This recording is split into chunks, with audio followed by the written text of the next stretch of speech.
All right, welcome in. This is an original Tales First story, and we're jumping straight into it. Let's begin. After an accident, my 7-year-old daughter needed urgent surgery. My in-laws said, "Sign over the house and the company, then we'll pay." I signed everything without hesitation. They thought they'd won. Then their lawyer looked at the papers and turned pale. The hospital conference room smelled like bleach, stale coffee, and the kind of fear that makes your mouth taste metallic. It wasn't a big room. 2 plastic chairs, a table that looked like it had survived 3 pandemics, and a framed photo of a beach that was definitely meant to calm you down and was instead insulting. Like, sure. Let me relax while my life falls apart. Thank you, Mr. Palm Tree. My in-laws, Carol and Gary, sat across from me like they were waiting for a contractor to arrive and give them a quote. Carol had her purse placed neatly beside her chair, strap folded. Gary's hands were clasped on the table. Calm. Controlled. Not the kind of people who looked like they'd just lost their son. My husband's sister, Amanda, was there too, perched beside them, scrolling through her phone like the whole thing was a mild inconvenience. She looked fine. Too fine. Her mascara wasn't even smudged. Mine was probably on my chin. The notary, or maybe he was a lawyer, or maybe he was just a man in a suit who had chosen to become a professional parasite, sat at the end of the table with a folder. A thick one. The kind of folder that says, "Someone planned this." He slid papers toward me and clicked a pen like we were closing on a house. Not my house, though. My house. I signed what they wanted me to. I signed quickly, because the clock on the wall was loud even when it wasn't ticking, because someone had said the words "deposit required" and "window closing" and "best chance." Because my daughter was in a hospital bed down the hall and the world had become a tunnel with one exit. Surgery. Carol watched the pen move like it was a magic wand. Like each signature was a spell she'd been waiting for. "You're doing the right thing," she said softly, the way you talk to a toddler surrendering a toy. I didn't answer. I couldn't trust my voice not to turn into something ugly. When I finished, Carol gathered the pages like they were receipts from a shopping spree. Gary exhaled, relieved. Amanda finally looked up and smiled, small and satisfied, like she'd just won something she'd always deserved. And me? I sat there for 1 second longer, staring at the last place my signature dried. This is insane, I thought. But I signed anyway. Earlier that day, I didn't know my life could split in half so fast. I didn't know that grief could be a siren. I didn't know that paperwork could be a weapon. I only knew there had been an accident. I remember the hospital entrance doors opening and closing like lungs. I remember fluorescent lights turning everyone a shade of sickly. I remember a nurse saying, "Rachel?" and my body moving before my mind caught up. And I remember the doctor's face when he spoke about my husband Adam. He didn't say the word dead at first. People rarely do. They say things like, "We did everything we could," and "I'm sorry," and "He didn't make it." Adam didn't survive. My husband was gone. My brain tried to reject the sentence like it was a typo, but then he said Isla's name, and that word, my daughter's name, pulled me back into my body like a hook. "Your daughter is alive," he said. "She's stable, but she's seriously injured." Alive. Stable. Injured. Those words were everything. I found Isla behind a set of double doors, surrounded by machines and tubing, and the quiet urgency of people who work in emergencies like it's Tuesday. Because for them, it is. Isla looked impossibly small in that bed. She had a blanket pulled up to her chest and a little strip of tape on her cheek holding something in place. Her eyelashes were still too long for her face. The kind of eyelashes you don't buy, you just get lucky with. I touched her hand. It was warm, real, and I promised her, in my head, because I couldn't trust my mouth yet. "I've got you," Then the doctor came back with the part no one puts in movies. "There are two options," he said. Of course there were. There's always an option that's slower and an option that's better. An option that's covered and an option that isn't. An option that comes with paperwork and an option that comes with a price tag. He explained it quickly, not coldly, just efficiently, like time itself was a limited resource he was trying not to waste. Option 1, standard treatment, slower timeline, higher risk of complications. Option 2, a specialist team, faster surgery, better outcome. But there was a deposit, a big one, a number that landed in my lap like a brick. I nodded as if numbers couldn't scare me, as if I couldn't feel my throat tighten. "It's fine," I said automatically, because it should have been fine. Adam built a company. We had a house. We were not people who couldn't cover a deposit, so I walked to a corner, pulled out my phone, opened the banking app, and tried to transfer money. The screen loaded. Then it locked me out. I tried again. I tried a different card. I tried the joint account. Declined. It was our account in practice, but legally it was Adam's. I called the bank. I sat in a plastic chair under a poster about hand washing and listened to hold music that sounded like it had been recorded in 1998. When a woman finally answered, I said, "My husband," and the words caught, and I had to swallow and try again. "My husband passed this morning. I need access to our account." There was a pause, a keyboard clicking. "I'm sorry for your loss, ma'am," she said in the tone of someone who has said it 100 times today. "Due to the account holder being deceased, there are restrictions. You'll need to provide documentation." "Documentation?" I repeated, blinking like she'd said I needed to provide a dragon. "Death certificate, probate paperwork, executor." "My daughter needs surgery," I said, my voice getting sharp before I could stop it. "Today." "I understand," she said, and I could hear the script in her voice. "But I can't override the policy." Policy. I tried the business account next. I tried the card tied to it. I tried the online portal. "Authorized signer only," the screen told me, as if I didn't already know who signed everything. Adam. Not me. On paper, we had money. In real life, we had a locked door and a ticking clock. I didn't cry then. I didn't have time. That was when Carol and Gary arrived. They looked solemn at first, the way people look when they know they're supposed to. Carol's hand fluttered toward my shoulder, the gesture of comfort without the commitment. "Oh, Rachel," she breathed. Gary nodded once, like grief was a business meeting and he'd just heard the agenda. Amanda came in behind them, eyes slightly puffy, hair perfect, phone in hand. They asked where Isla was. They asked what the doctor said. They said, "This is horrible," and "We'll get through this," and the words sounded correct. I didn't suspect anything yet, because why would I?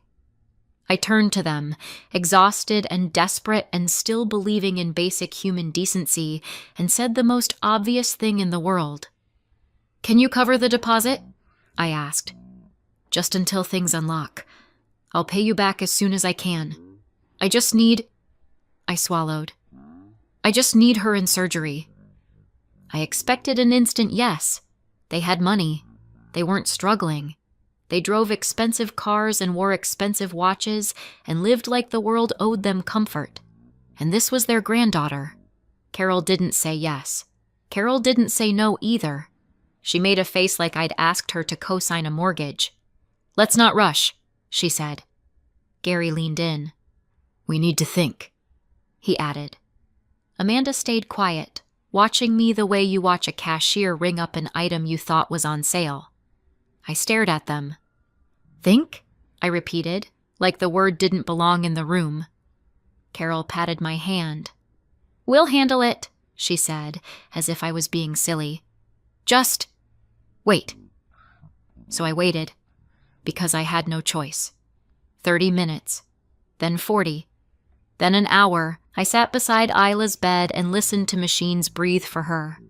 I watched nurses move with quiet competence. I tried the bank again. Nothing. A billing coordinator appeared at the doorway at one point, clipboard in hand, smile tight. "Any update on the deposit?" she asked. I nodded like I had control of my life. "Soon," I said. And then Carol returned with a man in a suit and a folder. "Come with us," she said. Not please, not can we talk. Just, come with us. They led me to a small room, the same room where I would later sign my life away next to a picture of a beach. The suited man sat down. The folder opened. Carol's voice turned smooth. "We'll pay," she said. "But we need you to sign these." "What is this?" I asked, staring at the papers. "The car, the house, the company," she said, like she was reading a grocery list.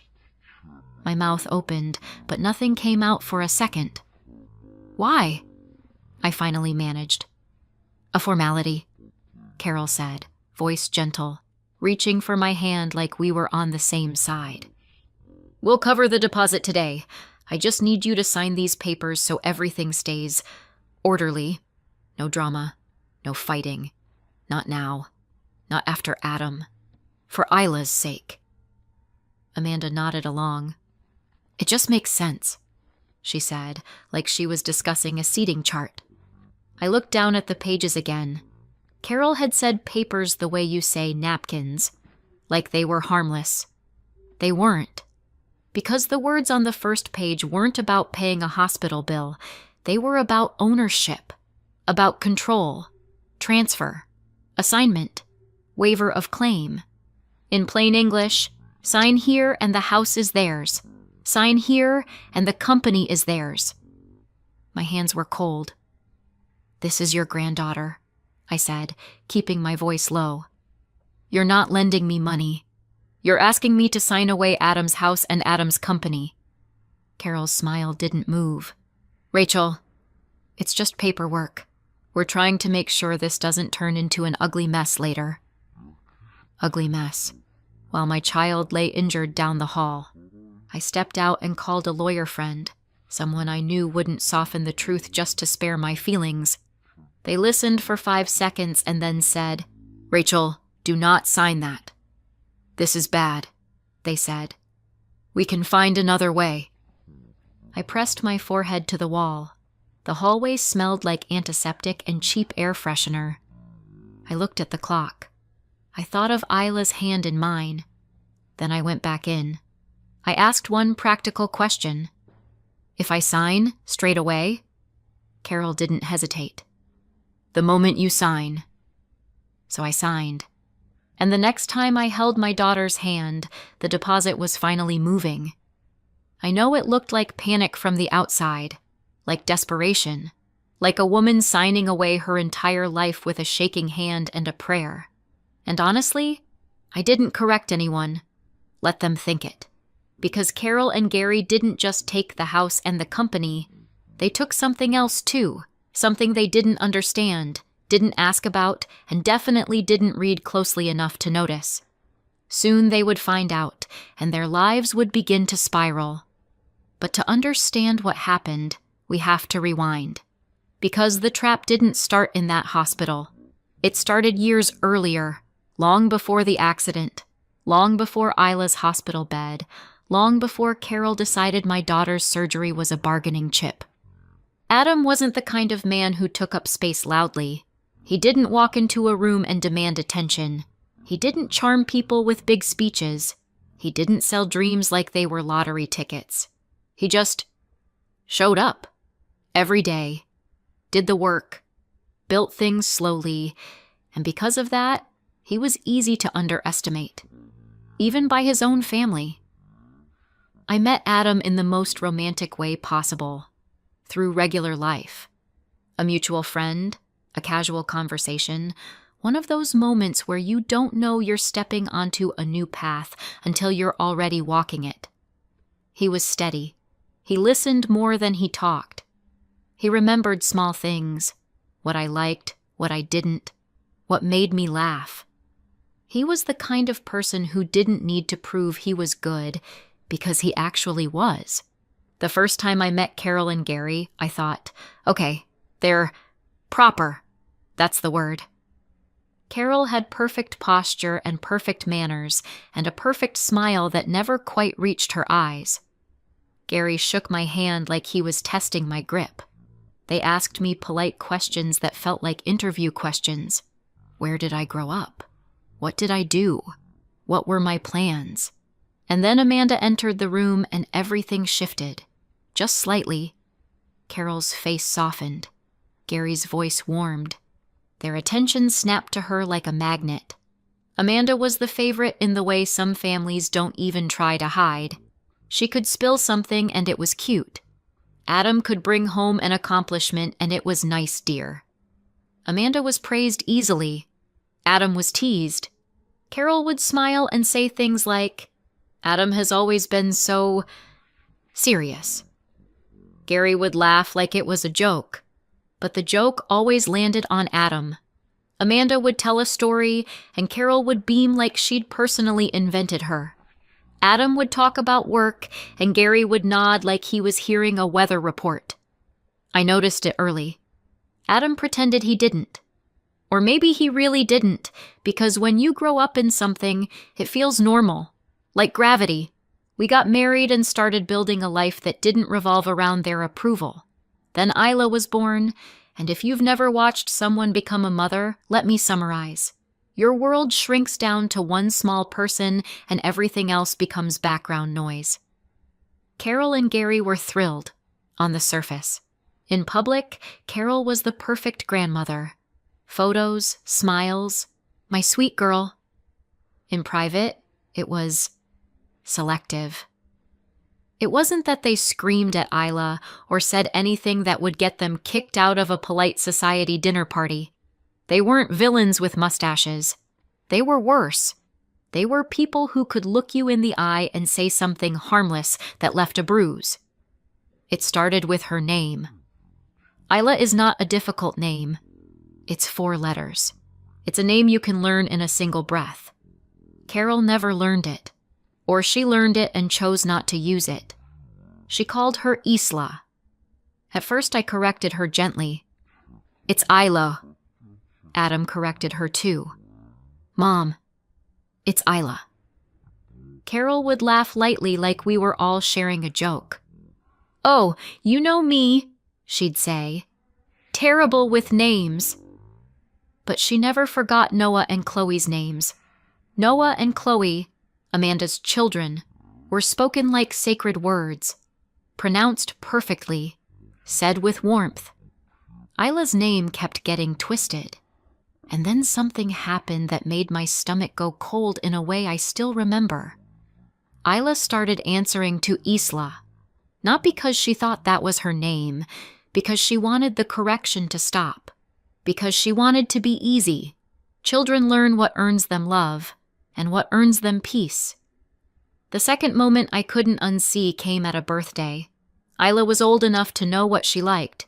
She had opinions, she had favorites. She talked about them constantly like small children do, because small children believe the world should be updated on their interests. Carol and Gary gave her a gift bag with tissue paper and a smile. Inside was something clearly meant for a toddler. The box literally had an age range on it that Isla had outgrown years ago. Isla paused. Just a tiny pause. The kind only a mother notices. Then she plastered on a smile and said, "Thank you." Too brightly, too fast, like she was trying to outrun disappointment. Noah and Chloe opened their gifts next. Exactly what they wanted. Thoughtful. Specific. The kind of gifts you only buy if you've paid attention. Carol clapped her hands.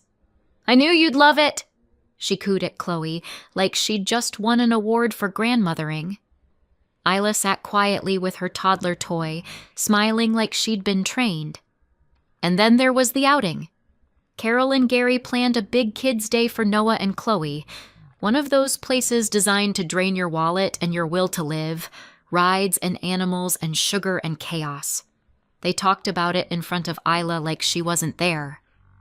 "Oh, Chloe is going to freak out when she sees the dolphins," Carol said. Noah bounced in his seat, excited, asking a million questions. Isla's head lifted. "Can I come too?" she asked, hopeful in that fragile way children are hopeful, like they still believe the answer might be yes. Carol blinked like Isla had just spoken in a foreign language. "Oh," she said casually. "We already planned it." Then with a laugh, "We didn't think you'd want to."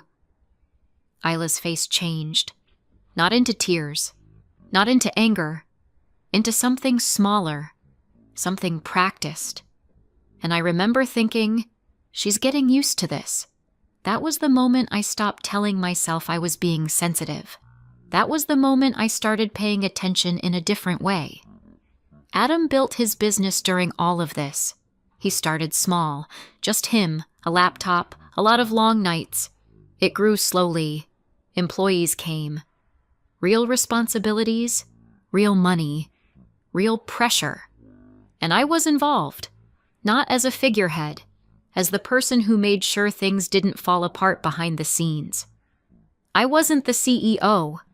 Adam was, but I was in the day-to-day. I knew how it ran. I knew what was real and what was noise. I knew the company's reality, not just the image it projected. And as the business grew, Carol and Gary changed.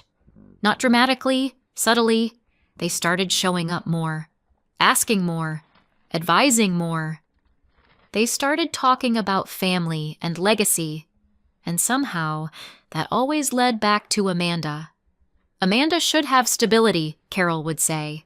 Amanda should have a stake, Gary would suggest. The house is so big for you two, Carol would muse, like she wasn't speaking about our home. It was never a direct demand. It was always a thought, a concern, a suggestion. But the pattern was obvious. They didn't ask, they pushed. Adam didn't give in.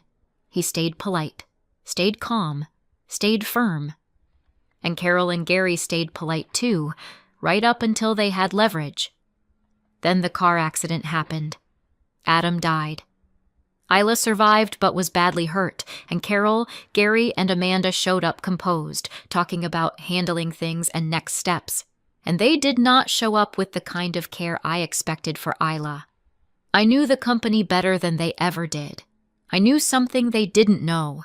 And if they had known what I knew, they never would have pressured me to sign anything. A month later, Isla was physically recovered. Back to her routines. Back to school. Back to eating cereal like it was a food group and not a personality trait. Emotionally, that took longer. It always does. But she was alive. She was home. And every time I watched her run down the hallway in our small apartment, I felt something in my chest unclench. We lived in a place that was fine, small. 2 bedrooms, thin walls, a kitchen where if you opened the fridge and the oven at the same time, you'd probably create a new kind of physics. But it was ours. The big house we used to live in before the accident, and Adam's company now belonged to Amanda and my in-laws. On paper, anyway. And then I saw it online. Amanda posted photos in my former house. Noah and Chloe smiling on the staircase I used to vacuum. Carol in the living room I used to decorate. Gary grilling in the backyard where Isla used to chase bubbles. Captions like, "New home, fresh start, blessed," with no mention of me or Isla. Not even a polite lie. Not even a, "we're grateful." Just ownership. Like it had always been theirs. Then photos at the company. Carol, Gary, and Amanda posing in front of the logo like they were the founders. Smiling at desks. Shaking hands with employees who probably didn't know whether to laugh or update their resumes. It looked perfect from the outside. It stung. But I didn't spiral. I watched it with a calm that surprised even me. They were celebrating too early. I just didn't explain why yet. When Isla was stable, really stable, I met with my lawyer. Her name was Sophia Calderon, and she had the kind of calm that made you feel like the world could be on fire and she'd still have a plan. I brought documents from the business. Things I understood because I'd worked there and I knew the finances. Sophia read quietly, turning pages, making small notes. Then she stopped. Her face didn't go dramatic. She didn't gasp. Sophia wasn't that kind of person.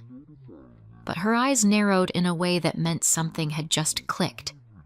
"This company owes you a huge amount of money," she said. I watched her, waiting. Sophia looked up. "Did you know this when you signed everything over?" "Yes," I said simply. Sophia blinked once, then leaned back slightly like she'd just met a woman who played chess for fun. "You worked there," she said. "I know the company inside out," I answered. "I knew exactly what I was signing." Sophia's expression shifted from concern into something like impressed disbelief. Then she pointed to a number on the page. $842,600, she said. Sophia said it in disbelief. Carol and Gary didn't just take the company. They signed personal liability for it, which means if the company can't pay, they have to pay out of their own money. I smiled, small and controlled, because sometimes the universe gives you a gift and you don't want to scare it away by reacting too loudly. Now, if you're wondering how signing away everything could end up being good for me and a trap for them, here's how. Over the years, Adam and I put money into the company as a loan. Not a gift, not charity, not help. A loan. The company got a written, "I owe you," a promise to pay us back. And that promise doesn't disappear just because new people take over. Whoever owns the company still owes that loan. So when Carol and Gary took the company, they took what it owed too. Sophia tapped the documents. "It's documented," she said. "It's enforceable." She looked at me again. "Rachel, you didn't lose money with that deal." I lifted one shoulder. "I know. You actually made money." "I know," I repeated, because I did, and because saying it out loud still felt like touching a bruise to check if it was real. When Isla was stable, I was ready. Sophia drafted a formal demand letter for repayment of $842,600. Then she sent it. Carol and Gary called me after they received it. They were outraged, confused, loud in that controlled way where they try to sound superior while their world tilts. "This is ridiculous," Carol snapped. "This is a scam." Gary's voice was tight. "What is this? Some kind of joke?" They didn't fully understand yet what it was or why it was valid. They only saw the number and the demand.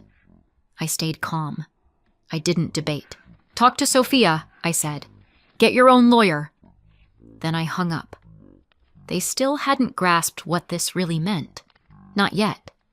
They were stuck on the number, on the audacity of it, on the idea that I was somehow bluffing. But the number was on the table now. In ink. In writing. With a deadline, and people like Carol and Gary don't stay confused for long. They get angry. They get strategic.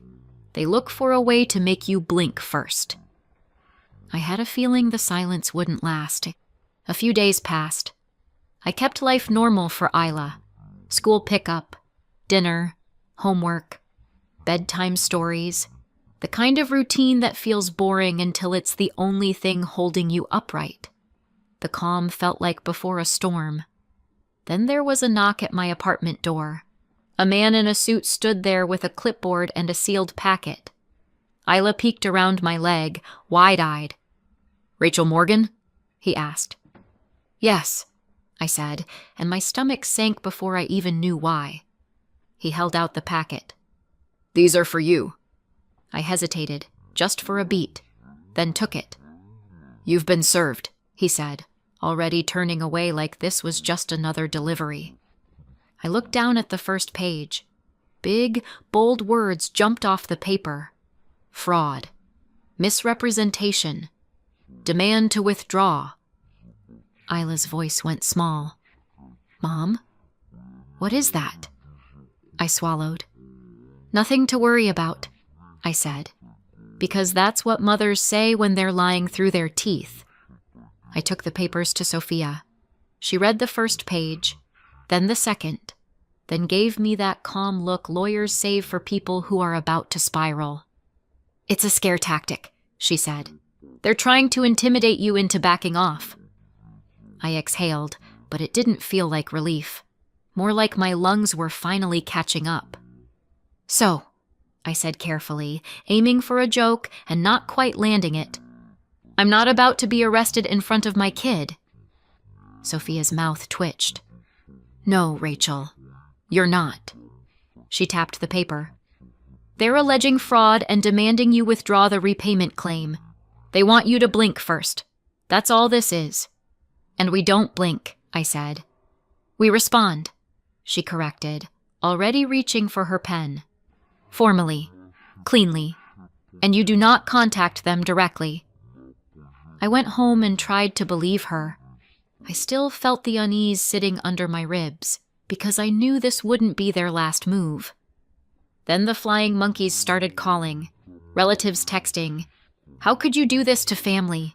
Calls from people who hadn't spoken to me in years, but suddenly had opinions. With some, I didn't explain. I ended the conversation. With people I cared about, I said the truth. They used Isla's surgery as leverage, I said. They made me sign while she was fighting for her life. If anyone behaved fraudulently, it wasn't me. Some went quiet. Some didn't believe me. I stopped caring. Then came the part that made my hands shake. I went to pick Isla up from school, and there they were, Carol and Gary standing near the entrance like they belonged there, talking to my daughter. They had never shown up at her school before. That was why I hadn't even thought to remove them from anything. They'd never been involved like that. Isla saw me and her face crumpled, not into crying, but into worry. That same practiced worry I hated. In the car, she asked the question that made my stomach flip. Mom, did you steal money from them? She said quietly. They said you're a fraud. My grip tightened on the steering wheel. I felt heat rise behind my eyes. Not tears. Rage. How dare they? How dare they use her again? I didn't scream. I didn't panic. I did the only thing that matters when someone tries to poison your child's mind. I stayed steady. No, baby, I said. I didn't steal anything. Isla's voice trembled. They said you're trying to take their house. I exhaled slowly. They're lying, I said. And they're not allowed to talk to you anymore. Not ever. That afternoon, I acted immediately. I removed my in-laws from pickup lists and contact permissions. Through Sophia, I sent a formal notice, a cease and desist, a clear line in writing. I kept my daughter close for days afterward, not smothering her, just present, stable. A week has passed. Then there was another knock on my door. Carol, Gary, Amanda. All three of them on my doorstep like a family portrait. Carol holding a cake. Amanda holding a gift bag. Gary wearing the face of a man who wanted to be anywhere else. They acted sweet, performed loving family. We were grieving, Carol said, voice trembling just enough to sound sincere if you weren't paying attention. We weren't thinking, Gary added. Amanda's eyes flicked past me into the apartment like she expected to be invited in by default, like doors still opened for her just because she showed up. Carol held the cake out a little, smile trembling in the way she practiced in mirrors. We didn't come to fight, she said softly. We brought something for Isla. Gary shifted behind her, hands in his pockets, looking like a man who would rather be anywhere else than standing on my welcome mat pretending. Amanda lifted the gift bag like proof of good intentions. Tissue paper, a ribbon, the whole performance. We miss her, Carol added, voice thick. We've been sick about all of this. We haven't been thinking straight. I didn't move aside. Carol tried again, gentler. Can we come in for a minute? Just a minute. We don't even have to talk about anything heavy. We just want to see her. Please. Isla wasn't home, and Carol didn't know that yet. She's not here, I said. A beat of silence. Carol's smile faltered, then snapped back into place. Oh, she said too quickly. Well, that's all right. We can wait. We can come back. Amanda's jaw tightened.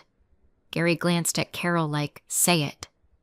Carol took a slow breath, and her tone shifted, still soft, still reasonable, but now aimed like a blade wrapped in velvet. Rachel, she said, this has gotten out of hand. She sighed like she was the victim of my behavior. We don't want this to become ugly. There it was. Not the ask yet, just the runway. We've already been through enough, she continued. All of us. You don't want to drag this into court, do you? Think about what that does to Isla. And then, finally, carefully, like she was placing something fragile on the table. We just need you to stop this, she said. Drop the claim. Let's put it behind us. I stared at her. You used my daughter's surgery to make me sign away my life, I said quietly. Then you went to her school and put your mess in her head. Carol opened her mouth, outraged, offended, wounded. I didn't let her start. There is no behind us, I said. You don't get to show up with cake and pretend you didn't do that. Gary's face hardened. Amanda looked like she wanted to spit. I kept my voice even. You wanted paperwork. You wanted leverage. You got it. Then I closed the door. Not slammed, not dramatic, just closed, like a period at the end of a sentence they didn't like. I stood there for a second, listening to their shoes shuffle away. Then I turned back toward my kitchen and the half-finished homework on the table. Because Isla was still a kid, and Carol didn't get to turn my entire life into her stage. 2 days later, Sophia called again. They want to settle, she said. No small talk. Sophia never wasted words on people who didn't deserve them. Good, I said. What are they offering? They'll sign everything back, Sophia replied. The company, the house. I paused because the audacity almost deserved respect. Almost. They're calling it making things right, Sophia added, and I could hear the quotation marks in her voice. Tell them no, I said. Sophia waited. No? That's not a settlement, I said. That's undoing what they did. Silence. Then Sophia. What are your terms? $150,000, I said, on top of signing everything back. Sophia didn't argue. She just breathed out once, like she'd been waiting for me to stop being polite. I'll send it. 3 hours later, she called again. Carol is furious, Sophia said. She says you're being cruel. Gary says you should be grateful. Amanda says she doesn't understand why you're doing this. I almost laughed. And what did their lawyer say? Sophia's tone sharpened. He reminded them what they signed. The loan is due $842,600. And because they signed personal liability when they took control, it doesn't stop with the company if the company can't pay. I pictured Carol's face when she finally understood what personal liability meant in plain English. Let me guess, I said. They got quiet. They got very quiet, Sophia confirmed. The next morning, Sophia texted. They accepted. Notary Friday. Wire confirmed. Friday, we met at a small office that smelled like toner and lemon cleaner. Carol arrived polished but pale. Gary looked like he hadn't slept. Amanda clutched her purse like it was the last thing she still owned. No cake this time. Sophia slid the papers across. Company back to Rachel, house back to Rachel, settlement payment, $150,000, and Rachel withdraws the $842,600 claim in full. Mutual release. Carol's pen hovered. Her hand trembled, just a little. Then she signed. Gary signed. Amanda signed last, jaw tight, eyes burning. I signed steady. Sophia glanced at her phone. "Wire's in," she said quietly. I didn't smile in the room. I just nodded once, because I was done giving them reactions for free. That night, Isla curled up on the couch beside me and asked what we were having for dinner like the world had always been safe. And for the first time in a long time, it was. 6 months later, Isla and I were living in the house again. We'd moved back the same week the papers were signed. Fast, quiet, no celebration. The house didn't feel like victory. It felt like something we'd fought to breathe inside. Some nights it still hit me in the ribs that Adam wasn't coming home. Grief doesn't care what a notary stamped. It just shows up anyway in the quiet moments, like when I reached for his mug without thinking, or when Isla laughed and for half a second I expected to hear him laugh back. But Isla was healing. Not perfectly. Not all at once. Just steadily. One night she climbed into my lap, held my face in both hands, and asked, "They can't make us leave again, right?" "No," I told her. "They can't." And for the first time, I believed it without checking the locks twice. The company stabilized too. Not magically, just because I knew how to do the work. The boring stuff. Payroll, clients, problems that got handled instead of posted about. I heard through a cousin that Carol and Gary's world didn't recover the way they expected. People found out what happened. The hospital papers, the school stunt, the fraud talk. Invitations dried up. Smiles went cold. Money got tight. Amanda stopped posting blessed captions like they meant something. Adam is still gone. That part never gets fixed. But Isla is safe. We are home. So tell me, did I go too far or not far enough? Let me know in the comments and subscribe for more.